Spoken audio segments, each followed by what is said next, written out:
안녕하세요. 스마트 서포터의 별쌤입니다. 오늘은 제가 수리 면접에서 계산 실수를 하고도 연세대 수시에 합격한 이야기를 들려드리려고 합니다. 저는 고등학교 3학년 때 연세대학교 1차 수시에 지원을 했었는데요. 이 당시 1차 수시 합격하면 수능을 안 봐도 됐었고요. 2차 수시 합격하면 수능을 봐서 최저 점수를 맞췄어야 했습니다.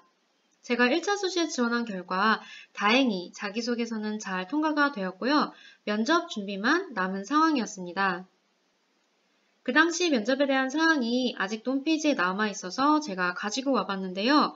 아래쪽에 보시면 평가 영역에 자아 및 가치관, 사회 리트 자질, 전공 적성 등을 평가한다고 되어 있습니다. 그리고 전공 적성 영역은 저는 이과였는데요. 자연 계열은 수학 관련 제시문이 주어진다고 되어 있고 면접 시작 20분 전에 제시문을 읽고 면접 고사장에 입실하며 면접은 20분 동안 진행됩니다. 이렇게 안내가 됐었습니다. 저는 학원을 다니지 않고 면접을 혼자 준비했었는데요. 제가 예전에 다녔던 학원에서 모의 면접이 있다고 해서 가봤었는데 그렇게 큰 도움이 되지는 않았었어요. 그래서 저는 혼자 준비하면서 가장 먼저 했던 게 제 자신을 분석하고 제 상황을 분석해보는 것이었습니다. 그래서 제가 저의 강점과 약점을 생각해보니 제가 일단 내신이 좋았고 수학도 잘했었고 그리고 긴장을 안 한다는 강점이 있었어요. 하지만 약점도 있었겠죠. 저는 특목고는 아니었고 일반고를 다니고 있었는데 이건 학교 입장은 아니었고요. 그냥 제가 생각했을 때 왠지 특목고에서 오는 친구들에 비해서는 좀 불리하지 않을까 이런 생각을 했었고 또 저는 고등학교 다니는 내내 수시 지원을 생각해 본 적이 없었어요. 그래서 아예 처음부터 수시를 지원해야지 하고 준비했던 친구들에 비해서 준비가 많이 되어 있진 않았어요. 예를 들면 수시를 준비했던 친구들은 임원도 여러 번 하고 전교회장, 전교부회장도 나가고 학생회 활동도 했었는데 저는 고등학교 1학년 때 반장을 딱 한 번 했었어요. 그리고 대회상도 딱 한 개만 가지고 있었고 동아리도 뭐 과학 동아리, 창의 동아리 이런 자소서에 쓰기 좋은 동아리를 했던 게 아니라 그냥 제가 노래를 좋아해서 작은 중창단을 했었어요. 그리고 봉사활동도 되게 평범한 봉사활동을 했었는데 학교에서 다 같이 단체로 가서 하는 봉사활동이랑 우체국 봉사활동을 했었어요. 물론 우체국 봉사활동도 소중하지만 수시를 준비했던 친구들은 유명한 기관에 가서 봉사활동을 하거나 아니면 되게 자소서에 쓰기 좋은 특이한 봉사활동을 했었어요. 그리고 이건 약점은 아니었는데 저는 교내상은 진짜 많이 가지고 있었어요. 하지만 이 당시에는 지금과 다르게 그러니까 지금은 대회상은 반영이 안 되잖아요. 근데 이때는 대회상이 좀 더 중요했던 기억이 납니다. 어쨌든 저는 혼자 준비를 했어야 됐기 때문에 굉장히 기본적인 부분들을 준비를 했었어요. 먼저는 자기소개서를 지겹도록 읽었습니다. 혹시 여러분들 중에 꼭 대학 입시뿐만 아니라 대학원, 의전원, 로스쿨, 대기업, 공기업 이런 면접을 준비하시면서 자기소개서를 지겹게 읽지 않으셨다. 그런 분들은 나는 면접을 잘 안 볼 거야, 면접을 못 볼 거야 하는 것과 똑같아요. 자기소개서를 정말 지겹도록 읽으셔야 됩니다. 그리고 저는 예상 질문과 답변도 만들어 봤었는데요. 이 모든 것들을 달달달 외우기보다는 핵심어 위주로 흐름을 기억하려고 노력했어요. 왜냐하면 면접에서는 제가 예상했던 질문들이 똑같이 나오진 않잖아요. 또 제가 예상하지 못했던 질문이 나올 때도 있고 또 외워서 갔는데 갑자기 기억이 안 나면 머리가 백지장이 되면서 굉장히 난감한 상황이 연출되잖아요. 그래서 저는 이 예상 질문이나 답변을 달달달 외우시는 것보다는 핵심어 위주로 흐름을 기억하시기를 추천드립니다. 그리고 저는 이미지 트레이닝을 굉장히 많이 했었는데요. 제가 혼잣말도 굉장히 자주 하고 또 망상력이 굉장히 뛰어나요. 뛰어나다고 말하니까 좀 이상한데 그러니까 제가 평소에도 막 상상을 많이 하는데 그래서 이게 이미지 트레이닝에 도움이 많이 됐었어요. 그래서 면접에 A to Z까지 생각하기랑 이미지 트레이닝을 같이 연결해서 생각하시면 좋을 것 같아요. 그러니까 저의 경우에는 이때 아예 제 방문 밖에 나가서 노크를 하고 제 이름을 호명하는 상상을 한 다음에 문을 열고 들어가서 밝은 얼굴로 인사를 하고 교수님께서 어디에 앉으라고 안내를 해주시면 앉는, 그러니까 이런 처음부터 끝까지 모든 상황을 다 상상을 했었어요. 그러니까 딱 뭐 예상 질문 답변만 생각해서 답변하는 상상만 한 게 아니었고요. 그래서 여러분들께 이렇게 처음부터 끝까지 상세하게 이미지 트레이닝을 하는 걸 추천드립니다. 저는 실제로 이게 도움이 많이 됐었어요. 그래서 대망의 면접날 이제 아빠가 학교까지 태워다 주셨고요. 저는 오후 첫 번째 순서였어요. 그리고 저는 이제 그런 면접을 가면 처음 본 친구들과 굳이 인사를 나눕니다.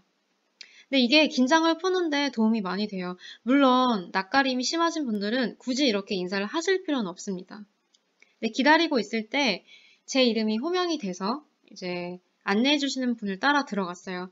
그랬더니 그 복도 한켠에 책상이 놓여 있었고 그 위에 이제 시험지가 있었고 연습장이 있었고 연필이 있었어요.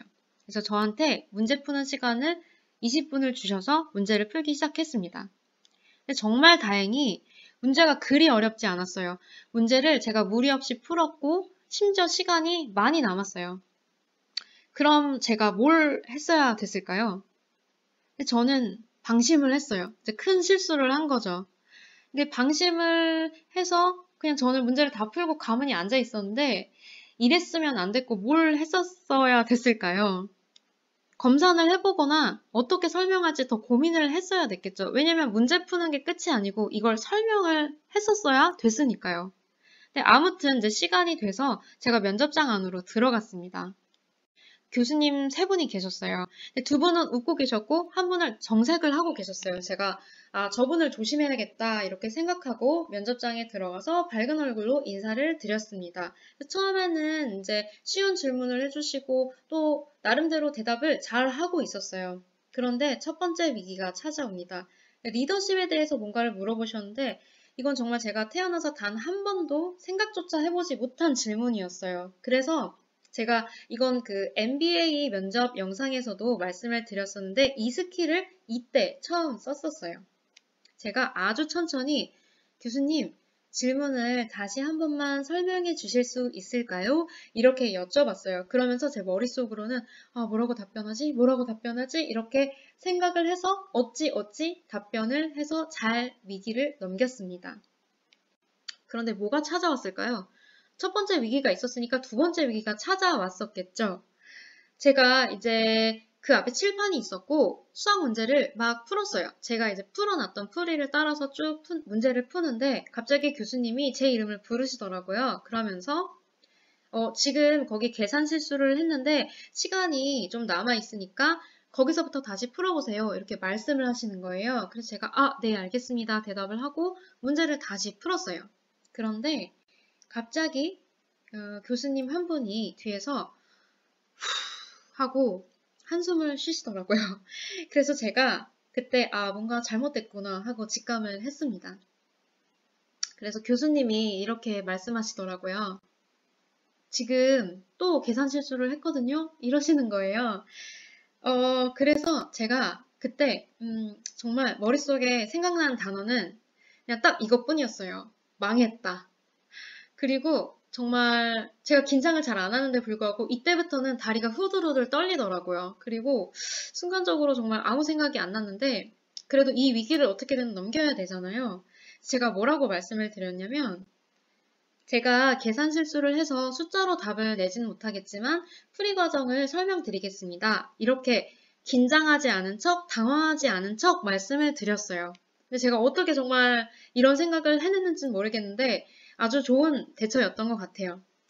이제 어찌어찌 계산한 것들을 설명을 잘 마치고 그 다음에 이제 자리에 앉아서 몇 가지 추가 질문에 대해서 답변을 했어요. 그리고 이제 면접이 끝나서 교수님 중에 한 분이 저한테 이렇게 물어보셨어요.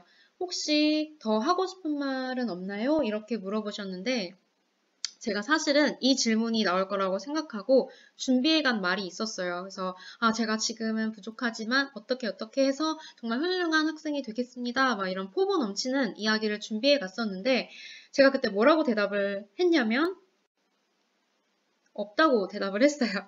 왜냐하면 제가 막 계산 실수도 하고 그랬는데 막 이렇게 포부 넘치는 이야기를 하고 나가면 막 이렇게 말씀하실 것 같은 거예요. 아니, 쟤는 뭐, 계산도 제대로 못하는 애가 말만 번지르르하게 하네?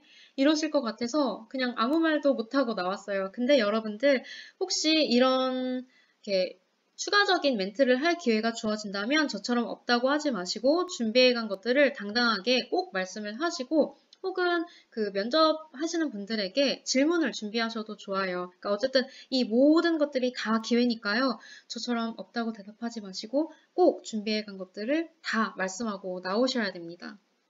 어쨌든 이렇게 면접이 끝나고 저는 그냥 망했다고 생각했어요. 그래서 풀이 죽어서 나오고 있었는데 제가 오후 첫 번째 면접이었잖아요. 그래서 거기 대기하시던 모든 학부모님들이 다 저를 쳐다보시는 거예요.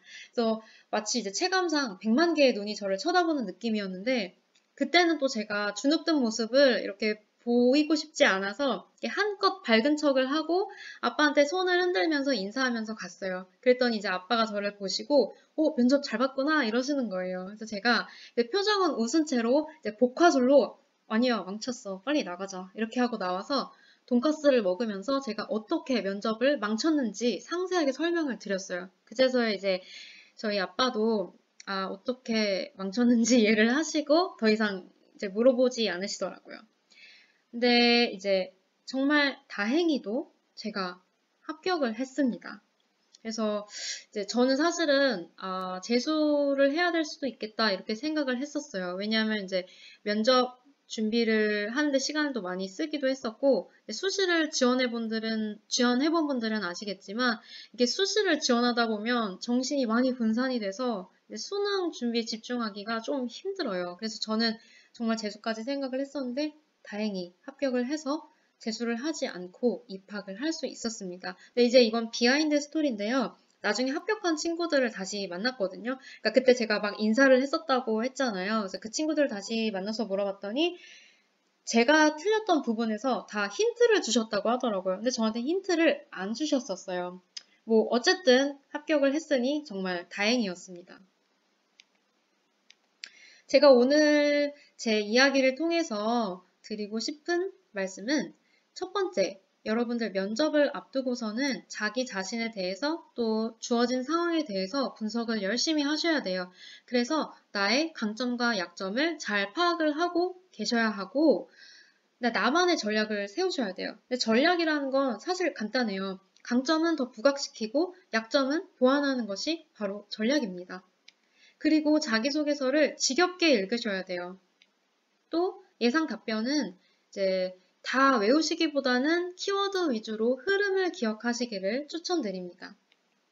이미지 트레이닝도 굉장히 중요해요. 그래서 면접의 처음부터 끝까지를 계속 상상하시면서 면접을 준비하시면 실제 면접에서 정말 크게 도움이 됩니다. 그리고 당황스러운 상황이 당연히 생겨요. 그런데 그런 상황이 생기더라도 정신을 바짝 차리시면 솟아날 구멍이 생깁니다.